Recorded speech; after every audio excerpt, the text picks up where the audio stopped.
Hello everyone, my awesome nerds. I'm RuthAnn Thompson for GeekChic Promotions, and I'm back. We've been gone so long with all the different crazy conventions we've been doing and whatnot, so it's so good to be finally back and here. So while I was actually traveling a lot, I was able to catch up on the new Lost in Space Netflix special. So I want to see what you guys think, because I have some feelings about it. So join on in, let's discuss. I'm going to share this everywhere. I think it only dropped basically like last Thursday was when it dropped. So it's only been around for a little bit. So I promise not to do that many spoilers. No, I won't do any spoilers, I promise. So yeah, I'm going to share this around so that way we can kind of grab you all to see what y'all thought. There we go. Let's chat. So first of all, I didn't even know. Oh, hey Brandon. Hey, it's been so long. Good to see you. Yeah, first of all, I didn't even really see any trailers for this. I wasn't paying too much attention to like all of everything that was coming out about this series. So it was a wonderful surprise, like watching it for the first time. Admittedly, I was a little worried when I first, it first started. Because I was afraid it was going to try to be too dark, too gritty, too quickly, but I actually really like the series, so I'd like to hear what you all thought. I'm just sharing this around one more place. Okay. Hi, Brandon. All right, so if you haven't seen it, it's on Netflix. It is, I don't even know how many episodes. It's like 11 episodes, and it's fantastic. So I did watch the original TV show years and years and years ago. I have not watched it since, so I apologize. I did not have time to rewatch that whole entire series, but I loved that really cheesy 90s version with Matt LeBlanc. I loved it. It was so silly, and I loved it. It's actually, I think that came back on Netflix like about a year ago, and I rewatched it. I love it. So Brandon said he hasn't watched it yet. Yeah, I did see that Rod, Vince, and Jeff and Colby went to the premiere last week. That I was jealous, but I was traveling, so I couldn't come. But so it kind of, to me, it has some flavors of obviously the original series. But what I liked that it kind of threw in there, and now I'm totally blanking on the series that I want to compare it to because it's been so long since I've hung out with you guys. But oh hey George, good to see you, man. Hope everything's awesome in your world. Alan. So Alan, you liked it so much that you're watching it a second time. I'm glad you're on board because I really liked it. It has like a lot of, great sci-fi stuff, and I love the kids. Okay, first of all, you watch the first episode and you're kind of prepared like, oh, are the kids gonna be terrible? The kids are great, and I think, hey George, and I really think they were well written because they're, three very differing personalities without. The movie with Matt LeBlanc, I feel like they made it too dramatic of like the girl's like a total edgy, like I just hate everything type, and it was like they're all three very good kids. They're just very different in their personalities and also what they are proficient at. And what I really liked is the details that everybody had to train and pass a test to be able to even do this. So that way you really, you feel like going into it, it's not unrealistic that they kind of survive all these crazy antics that get thrown their way. Okay, hi Jessica as well. Alan says, I thought it had some elements of Iron Giant in it, and it totally did. Like, that's one thing. I really liked the introduction of the robot. So for those that haven't watched it yet, I'm not going to spoil it completely, but the robot, like, his robot isn't originally, like, with the crew. So he comes on board later on, and I really like the design of him. I really like, it had a very, why can't I think of the series that I'm trying to think of? And it's such a popular series. My poor little brain is done. But it has like some darker elements of sci-fi world where there's a great villain. Dr. Smith is an amazing villain. I really like her from the get-go. I also like usually, and we've talked about this before on Roost Day Tuesdays, usually I don't like when there's a lot of time skips where it does a lot of flashbacks, but I feel it was really important in this series, and it makes it a lot more fun because you're right in the action right away. Like right away they're crash landing.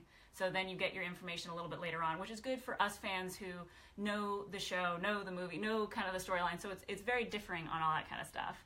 Brandon Allen says, I saw the trailer. I wonder why the robot didn't look the same. Yeah, so it's a very different robot. He doesn't really speak, which he only does the one line, just like, it's very good. I don't want to spoil it for people that haven't seen it. And then there's a lot of questions, is robot good, is robot evil? There's a lot of dichotomies of good and evil in this series, which I really appreciated. And I read some of my friends, I only after watching it did I read their kind of their feelings on it. And one of my friends, Alicia, she said she couldn't stand the fact that the husband and wife, played by Molly Parker and Toby Stevens, how she's just so salty towards him and so kind of mean towards him. And I actually kind of liked it that they didn't have a perfect marriage. I liked it also that the family wasn't like a perfect family, where there's the eldest daughter who's actually from a first marriage or first relationship. So, and then you have the other two siblings that are from that marriage, but the marriage is obviously falling apart. You don't find out later on what happened. And I have to say, once you see what happened, I would also be very salty to that man if that was the case. And, it's very strong personalities. Alan says the guy who played Will in the original series has a cameo in the series. Really? Okay. I was curious. I should have done the research on all the cameos and stuff. But again, I didn't want to spoil too much for everybody because I know it just came out Thursday. And a lot of people aren't like me and aren't, not sleeping at night and just watching TV instead. But I really like the bad guy, and she's so wonderfully evil. And it really is great because there's so many very good people, because of the fact that you need to have that everybody had to pass a test to come out to this utopia after the earth is kind of destroying itself. So I like the fact that she there's one and she messes up everything, and but there's so much fun times that you really think they're not going to make it, and there's that part of me is well, they're going to have to make it, so I wonder how they do it. And it kind of reminds me of The Martian, where they just science the shit out of it and they get things done, which and the technology that they use is a little closer to the technology we know and understand. And a lot of the times it's not using just, I have this fancy gadget that'll fix this thing. It's using science and stuff that we learned in school. So it's kind of, I don't know, it's fun in that way to me. But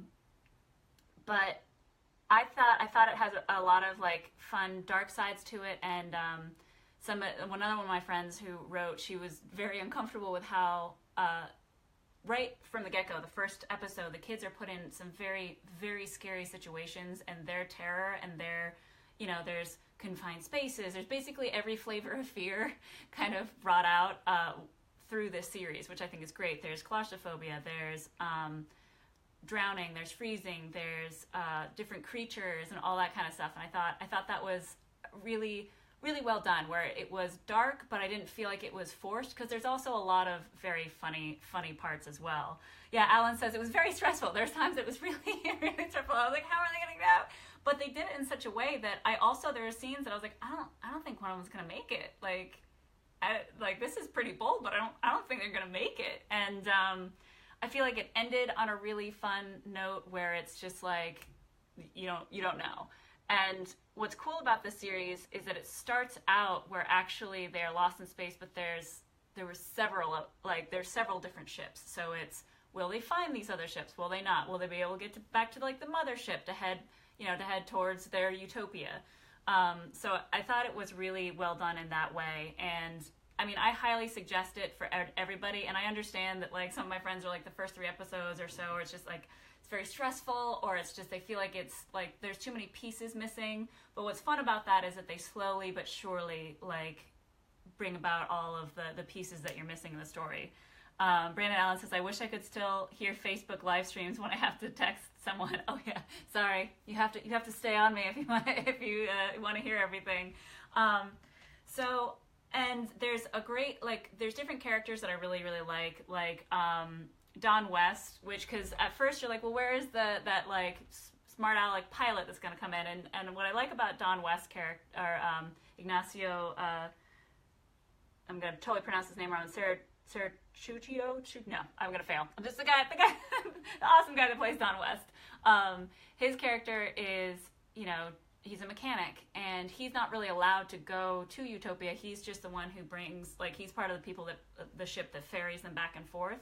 So everybody kind of has their own goals, and learning from each other and all that kind of stuff. And it's very strong females, very strong male. Like, I feel like they did a great balance in this series of keeping everybody very equal and very strong in their own ways. Because, like, the kids are pretty damn badass, I'm not gonna lie. And, like, the mom is super great, and every single character, I feel like, was really fleshed out well. And their community that they try to build and all that kind of stuff. And it's just, it gets a little, like, there's sometimes that you want the pieces to come back. Like I mentioned before, it gets frustrating because there's so many little pieces missing that they do flashbacks for you to understand. And you want them to come together faster because you're like, do I really have to wait till next episode to understand why she's acting that way or why that happened or what the backstory of that is?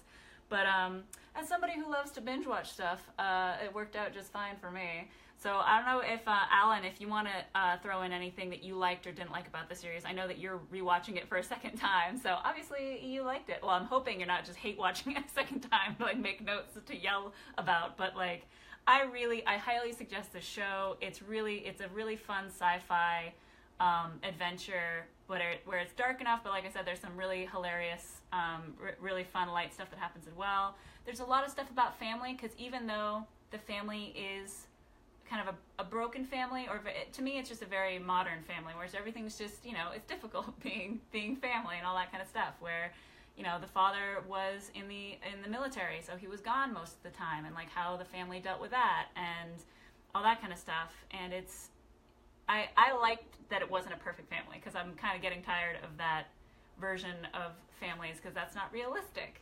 Nobody's perfect.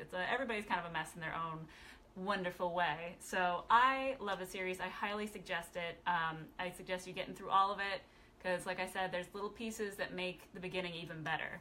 And I definitely could rewatch it again before obviously the next season comes out, or whatever comes out next.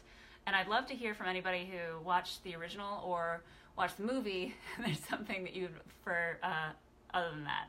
All right, so Alan says, I think you mentioned all the good points. I grew up with the original series, and I loved how the new one kept to some familiar bits from the old series, and yet updated, modified, and improved stuff in the new series. Well, awesome. Yeah, I agree with it. I would say one note that I had that I didn't like at first, but like I said, once I got to the end of the series, I was like, all right, I'm on board, where you do spend a lot of time on Dr. Smith, and it's a little frustrating that she's the one that causes most of the problems, but she really isn't, because they're in a very chaotic situation of being lost in space and on an unknown planet and all that kind of stuff. So to me, she's just that little extra edge of chaos, because of her own human need of survival and not caring about what happens to anybody else type of thing. So at first you're gonna get frustrated because you're gonna feel like it's too much focused on her. But I think it's just because she is the only one that has not a good moral code. I'll put it that way.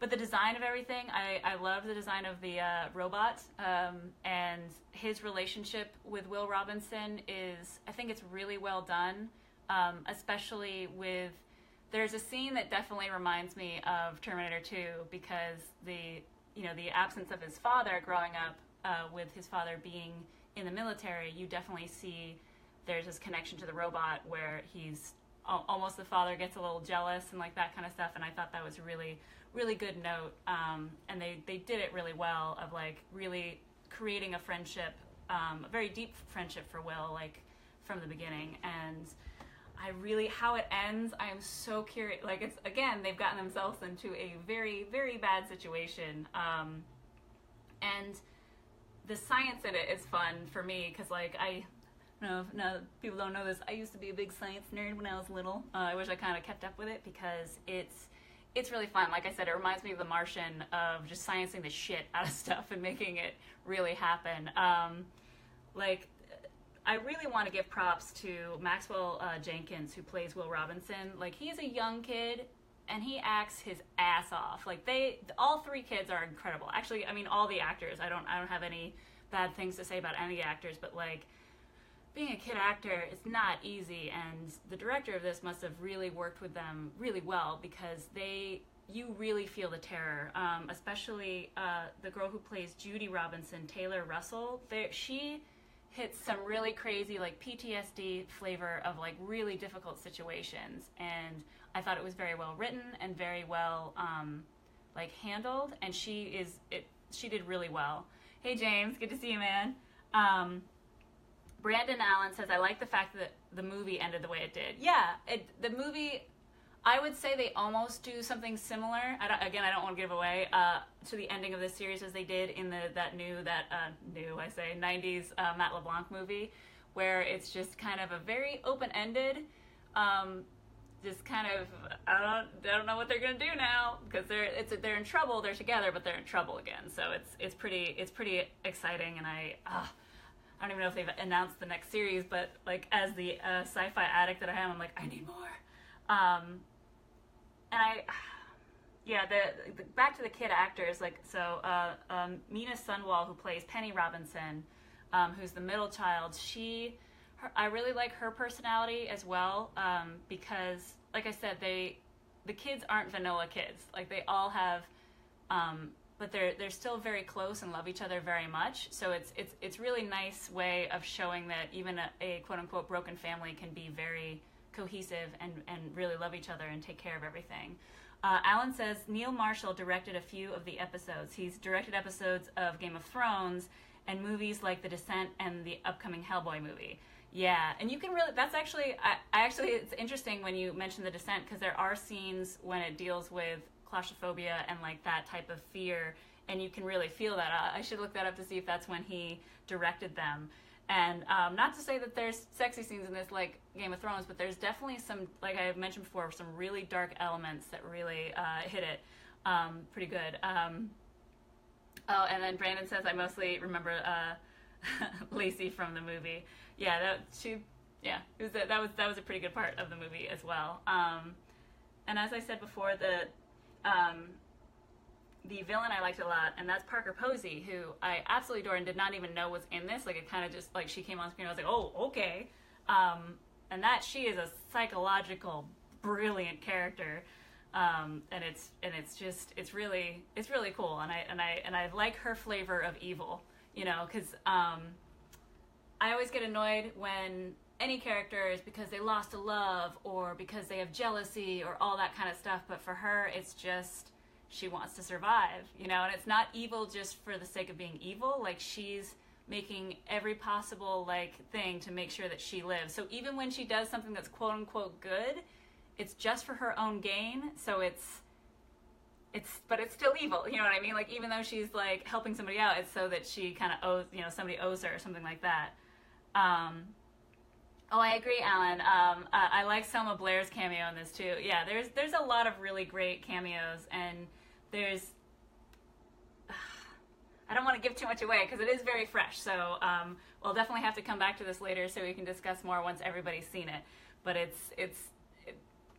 a really good show. Everybody needs to watch it. I think it was a great reboot. I don't feel like there's anything like this out right now that's just like kind of pure science fiction type thing. I mean, yeah, there's Star Trek Discovery, and yes, there's the Orville, but this is just a very, like, not to say that we know those stories, but like that's very Star Trek, and this is very not. This is, you know, a very closer future to us, supposedly, of, you know, the Earth getting destroyed, and so this is the first venture out into space versus like Star Trek, where they've been in space for a very long time.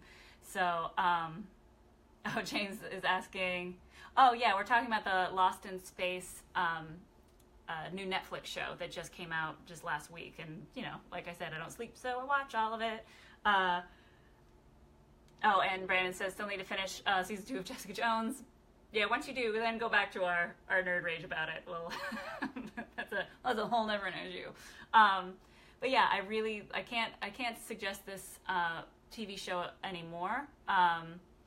So James is saying from a 7-star rating, what would I give this show? I would give this show a 7 out of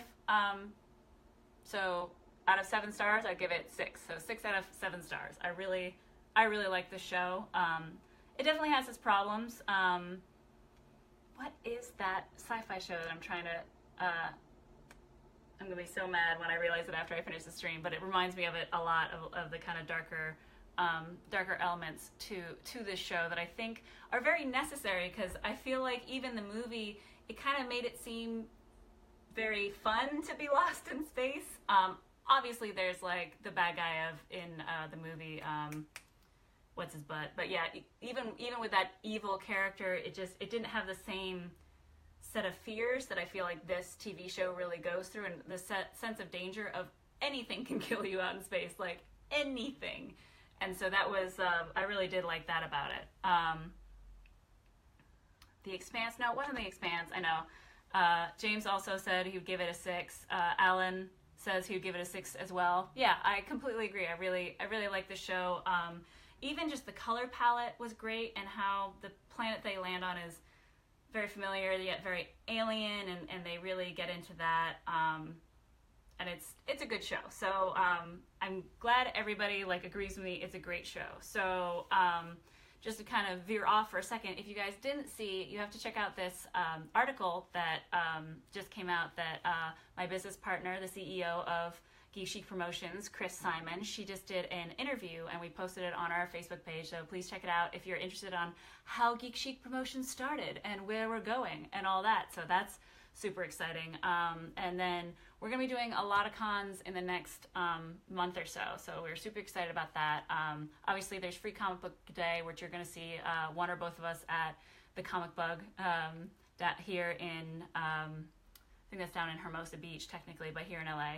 And then after that, we're going to be at Fantasia Comic-Con, and then we're going to be at Comic-Con Revolution, May 19th and 20th, which that show is going to be awesome. We did all of the programming and panels for. We're also going to be doing a Nerd Rage panel at the show, and it's going to be super, super fun.